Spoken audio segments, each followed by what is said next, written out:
Many of you all know the Tulsa Race Massacre that took place in Tulsa, Oklahoma in 1921. But did you know that in the summer of 1906, the Atlanta Race Massacre took its unfortunate ranking among the countless number of other horrific massacres in U.S. history? In this episode, we will discuss the Atlanta Race Massacre of 1906 and how the social, political, and cultural implications are in black and white, and sets Atlanta up to be a major battleground to where black Atlantans produce resistance and resiliency in the face of white terror.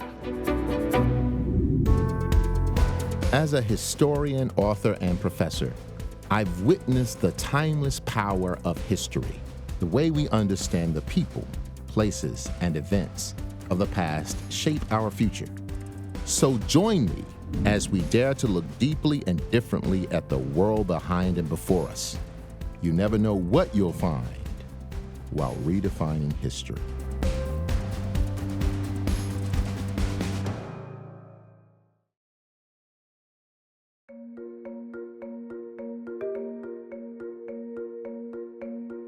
Many Atlantans don't know about the Atlanta Race Massacre, formerly known as the Atlanta Race Riot. Yet they unknowingly engage in the sacred spaces where it all unfolded. On September 22, 1906, a violent rampage erupted in the Five Points area of downtown Atlanta. On that day, a riotous mob of white men gathered to destroy black-owned businesses and brutally attack any person of color in sight. The violence occurred over a string of 4 days as the mob dispersed throughout downtown and surrounding areas. If you're like me, you may be wondering, why did all of this violence happen? What was the social climate of Atlanta in 1906? And what were some of the political influences of that time? To find out more, I decided to take a trip to the National Center for Civil and Human Rights. I'm meeting up with Dr. Cynthia Myrick-Harris to review a few archival materials from that time period. I am on a quest and a journey to find as much as I possibly can from the ground up on the Atlanta Race Massacre. Can you tell me some things about what we have here? You ladies have assembled real primary sources that discuss the Atlanta Race Massacre, but can you tell me what's going on? In 1906, September 22nd, 1906 to be exact, the city exploded when a mob of thousands of white, primarily men, but I believe there were some women in there too, began to attack black citizens and black businesses and black residential areas. It started in the Central Business District, and that's where the black and white businesses were located and in competition. And so it started there. It was September 22nd, that Saturday, the 23rd, the Sunday, the 24th, that Monday, and September 25th, that fourth day. And that was the day that it was centered primarily in Brownsville. Okay, where there was really an armed confrontation. They duked it out, they battled it out. The south side. The documentation says that there were 25 African Americans killed and maybe 2 whites. We know the numbers were greater, especially when it came to the black victims of this assault. The catalyst for this was really a result of media, a result of articles that were in newspapers in the city during this time frame. They published articles that essentially categorized all black people as criminals. And so they were saying that white safety and white power was in jeopardy by black citizens. This is actually from the Atlanta Constitution, 1951. And so you'll notice that they say possibly Atlanta's most tragic period was the 4 bitter days in September 1906 when hatred and death rode rampant through the normally quiet, peace-loving city. Following a series of attacks on white women by Negroes, tension had grown to an extremely dangerous point. So they're validating, they're saying there were attacks on white women by black men. So in telling the story, they're perpetuating a lie about what really occurred. This was a period of the gubernatorial elections, the campaigns. And so the papers were in competition, really. The papers were actually the tools of the 2 candidates for the Democratic nomination for governor. The Atlanta Constitution was the paper that was affiliated with Clark Howell, okay, one of the two gubernatorial candidates, Democratic gubernatorial candidates. The Atlanta Journal was affiliated with Hoke Smith. There was fear that black male voters had too much power. And of course, black men were in the majority in the Republican Party. About 75% of the Republican Party was comprised of black men. So this is Lincoln's Republican Party. Exactly, right? exactly. So now with that being said, so what you're articulating here is that this is organized from the top. Yes. I mean, if we have two gubernatorial candidates that are using some kind of demagoguery to really strike fear into white Atlanta, this is orchestrated at a very high level. Why do you both believe that this story is not told? Why is it not taught in our schools? Why is it not really marked in particular ways in our community? Or are there efforts to do so? I think a reason is because this history is not consistent with the image that Atlanta wants to project as a progressive city, a city too busy to hate. Of course. Fortunately, and Autumn, you can talk about the efforts of the National Center for Civil and Human Rights. Yes, so we have a Truth and Transformation Initiative, which I am a program coordinator with. And so we want to focus on telling truths to transform the future. And we would love for you to come and meet our team and learn more about our Truth and Transformation Initiative. Hey. I want to introduce you all to Mo Hobson. He is on a journey to learn about the 1906 Atlanta Massacre. It's a pleasure to meet you. Nice to meet you. I understand what the National Center for Civil and Human Rights is doing in the community, but I would like to know what Truth and Transformation is doing in the community from the ground up. So a lot of the work that we do is around telling the truth. We focus on history in Atlanta, history that people don't know about, like 1906, and the ways in which we can engage our community or keep our communities engaged. There's a lot of work in the community that's happened around 1906 that has happened. And part of our work is uplifting that work, uplifting those stories, and finding a way to push it forward. I really hope engaging people in the community, engaging descendants, will shine a light on all the many people who were impacted and bring their voice back to the forefront. I'm looking for hidden histories. You know, what are some of the things that you would suggest for me? Well, I definitely think you could use our truth-telling model. And it's something that we preach by and we teach on. So the first thing is figure out what history is hidden. What is the omission that exists? And next will be to understand, why is it hidden? Why is the omission there? Is it intentional? By who? And then the next phase would be to insert the hidden history into the modern day era. How could this connect with people today? Where does it still show up today? And then the last step is to give it to the community. What's happening in the community around this issue? And what are ways in which we could galvanize our community, our families around this issue? And using that model, we're able to move the issue forward or bring it back to the light. Well, thank you so much for this. I will certainly use your truth-telling model in my quest, in my journey to understand what it is that we're doing with the Atlanta Race Massacre, because I feel like we've just scratching the surface. There's so much more that I need to learn and uncover. So thank you so much. Please do, and let's stay connected. All right, sounds good. Pleasure to meet you. I think it's safe to say that I've already completed the first step of the truth-telling model. The Atlanta Race Massacre was a planned effort by white power structures to politically disempower black Atlantans and impede future social progress. This was done under the guise of a race riot sparked by alleged black criminality. But there's still so many more parts of the story to uncover. And there's no better way to understand history other than immersing yourself in the actual places where it unfolded. That's why I'm going on a walking tour. I am hitting up some of the key locations in downtown Atlanta impacted by the massacre. While researching, I discovered that the late historian and Georgia State professor Cliff Kuhn was known for his monthly 1906 race riot walking tours and previously recorded a version before his passing. Let's let his voice guide the way as we dive into this tour. Right, we start right down at 5 Points. It was the heart of Atlanta, and it was where the riot began. All throughout the downtown area for really over 4 hours, if you can imagine it, you had a pitched battle. Thousands of white men and hundreds of black men and women with pistols, knives, guns, axe handles, anything people could get their hands on. My next stop is Decatur Street. Decatur Street was a major target for assaults and attacks during the massacre. Historically, what was there were a series of bars and taverns, saloons. They were hubs for Black working class and white working class to interact and engage.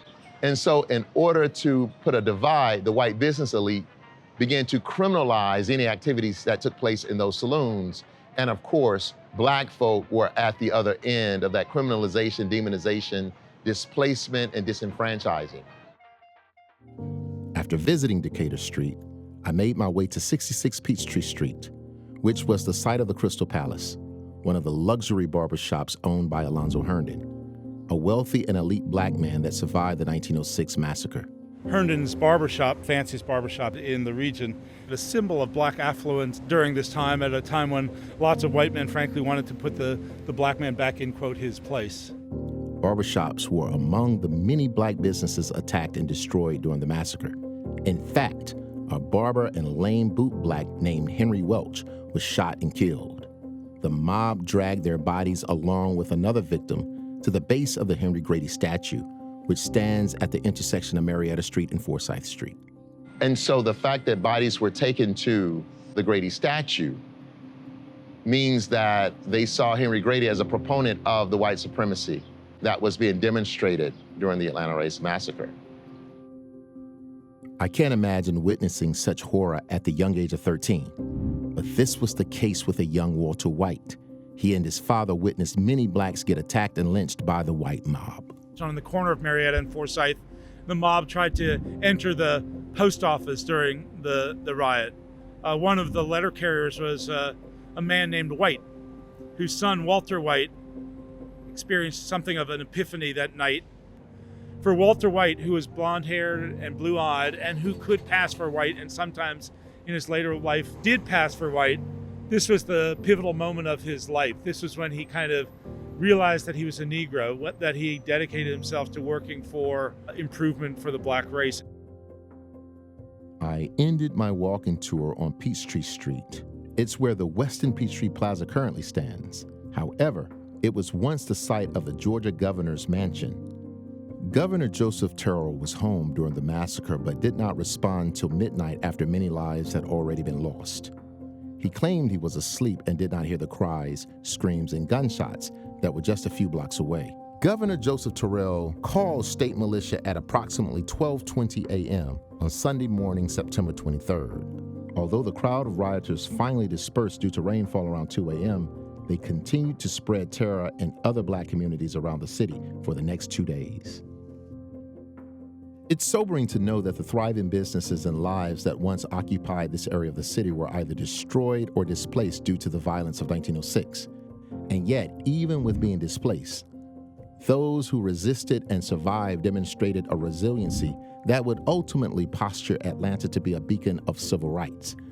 I imagine that was a form of justice for those 25 confirmed victims and those still unknown. But telling their story and shining a light on their humanity is even more justifying. What do we know about their lives and how they died? Were there other victims not reported? To learn more about the lives of the victims, I'm heading over to Southview Cemetery to have a conversation with Ann Hill Bond.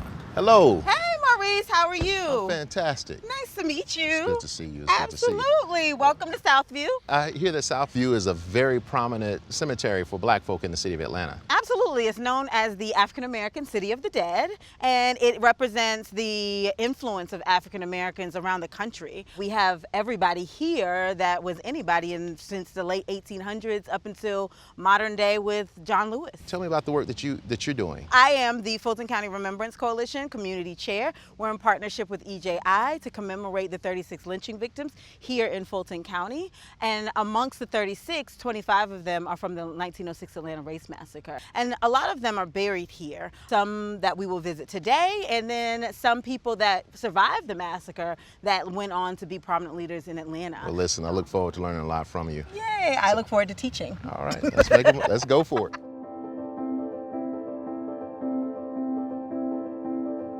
Where are you taking me now? I'm taking you to one of the victims of the 1906 Atlanta Race Massacre. His name was Frank Smith.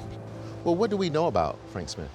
Well, we know that he was a messenger for Western Union, and we also know that he died on the Forsyth Bridge. There was said to be 10,000 white men that, came into downtown in that Forsyth 5 Points area, and their message or their charge for that night was to kill the Negroes. When you see a mob essentially coming towards you to lynch you, so many of them jumped, and Frank Smith was one of them that was documented as jumping. At the end of the day, it was a lynching. It was a lynching. We have another person from 1906, but he wasn't a victim, Luther Price, who is just up the hill here. Okay. If you want to go see him. Sure, let's do it. Okay. All right.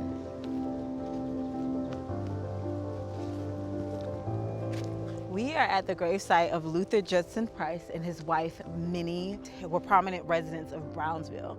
He was actually the first African-American postmaster in the city of Atlanta. Even though Brownsville was a predominantly African-American suburb or subtown or sub-community, he served both African-American and white people because he was in charge of the mail. The urban legend has it that he was the one that armed Brownsville with the weapons to defend themselves on the third, fourth night of the massacre. But we get to that part of history where we're like, well, how did he get so many firearms at a time when African Americans were not supposed to have any firearms? But he was also very fair-skinned. He was also of the creme de la creme of the African Americans in Atlanta at the time. And so they said that once the word got out that this was happening to African Americans south and north of the city, the Pullmans actually played a major role. They said that African Americans started putting any weaponry that they had into coffins and sending them on the railroad. And because he was the postmaster, he had access to getting those off the railroads and into the hands of the citizens that need them to defend themselves against the mob. Tell me about Brownsville, though. Put it in full. Absolutely. Put it in the crosshairs. I love Brownsville. Brownsville was the epicenter of political growth and economic growth and education. We had Clark College and Clark University at the time and Gammon Theological. Brownsville is a representative of resilience. And its resilience shows up in the third night when the mob was essentially ascending on Brownsville, on this black mecca, this black epicenter of leadership, of black thought, of black excellence. Brownsville showed resilience by arming themselves, by defending their property, by defending their family. They got together, and that collision happened on the corner of Jonesboro and McDonough. Brownsville is where it ended because African Americans said, not today, not now, not ever, right? And Officer Hurd was killed. And in the killing of Officer Hurd, 256 black men from Brownsville was rounded up and taken downtown to face charges for this one police officer's murder. And out of the 256, Alex Walker is the one that was convicted. Alex Walker was a Brownsville resident as well. There's several other graves that mark the time of 1906 that lived through it, but also the ones that were tragically killed. Like Annie Shepherd, she's buried in the unmarked section of the non-perpetual care that is located a few feet away from here, but is covered by trees and debris. And so that is where a lot more 1906 Atlanta Race Massacre victims are said to be buried. During the massacre, people were just dropping off bodies. So even though they're unmarked, do you think that there are any records, any primary sources that will give us some kind of insight on who's buried here? Miss Winnie, the director here, they kept amazing records. So they have a beautiful book up front that shows the records of who is actually buried back here. So this is September of 1906. Yep. Here. And the massacre started on the 22nd. Right, and so this is the date, I believe, of burial. And there's Annie Shepherd. She's one of the victims of 1906. And is this the age right here? The age as it was reported by the family at that time. You see 55, you see 18, 17. There's a vast range Because of Annie age. Shepherd is listed as 15. So what we understand as the 11 unknown are possibly here. This amplifies their own personhood. It's not hard for me to believe that the vast range of people listed in the burial book just may be some of the 11 unknown victims of the massacre, because the massacre was an indiscriminate killing spree on Black people. The 14 known victims also reflect an array of all walks of life. Their ages range from 15 to 70, a carpenter, grocery store owner, Civil War veteran, everyday people who were criminalized and brutally murdered. The aftermath of the massacre makes me think of the third step of the truth and transformation truth-telling model. How is the omitted truth that we discovered relevant in present day? Well, the economic and social landscape of the Atlanta we know and love today was shaped by the 1906 massacre. A great deal of black wealth was diminished in Atlanta due to the massacre. Some historians, including myself, argue that the destruction of black businesses and the mass exodus of middle-class black families after the massacre may have a direct connection to federal policies that led to Atlanta's present-day economic disparities. The following year, in 1907, the newly elected Governor Hoke Smith swiftly fulfilled his campaign promise to disempower the black vote. He did so by signing a constitutional amendment that would impose a literacy test as a requirement for voting. That amendment disenfranchised the black vote for the next 50 years.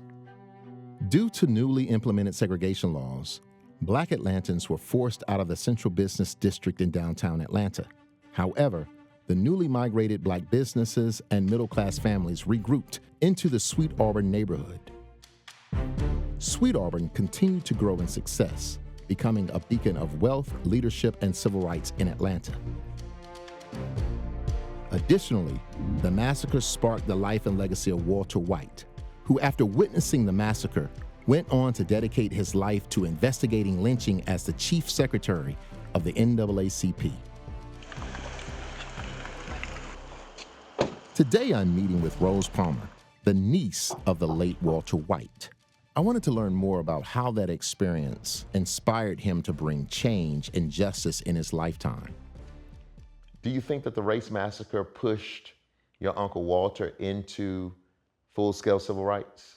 Yes, 13 years old is a very impressionable age. But on that Saturday, it was September 22nd, 1906, Uncle Walter wanted to go and see what the excitement was all about. He got in the cart, and when they reached Peach Street, he saw the little bootblack from the Herndon barber shop, probably checking out for the evening, and the mob beat him, massacred him, and left him sitting in a pool of blood.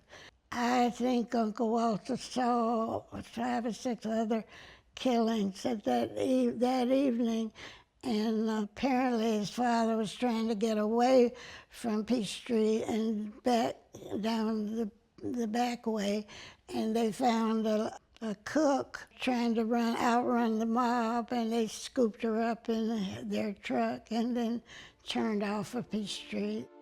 And he said that this was the eye-opener for him to realize that what it was to be a Negro, and that he never wanted to be a part of a race that hated people. If he had a choice, which, being fair, he did, he could have gone off into the white race. He chose to stay and fight for the rights of people. Do you have any pictures that we can see of your family? Oh yes, I have pictures here in the book. Can you show us?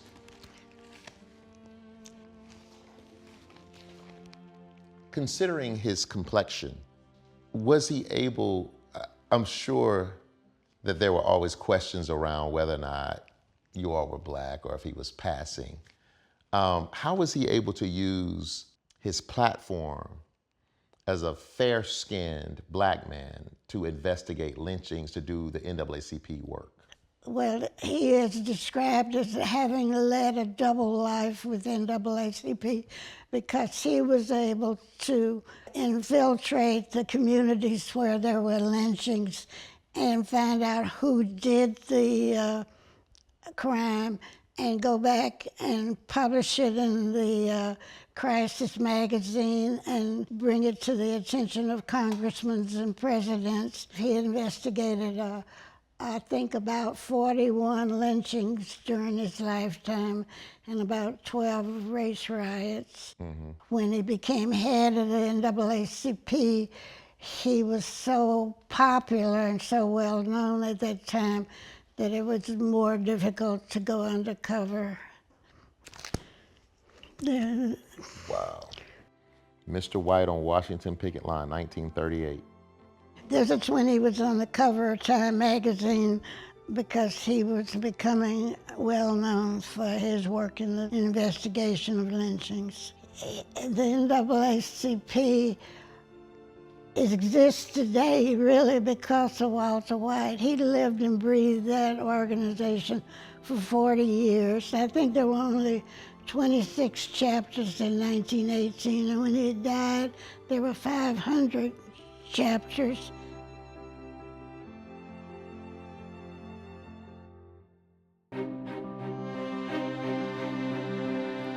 The damage was brutal and long-lasting, but also an opportunity to rebound in ways that would impact not only Atlanta, but the nation.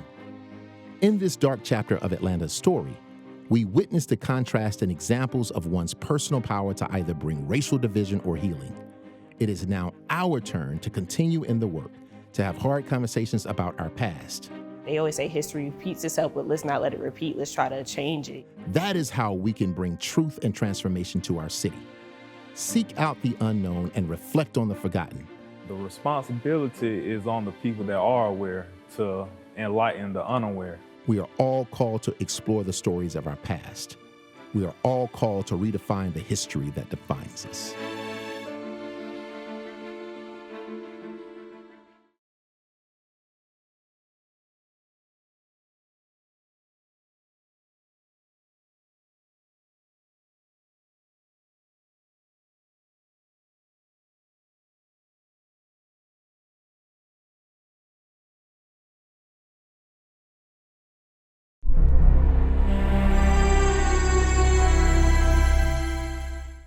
WABE.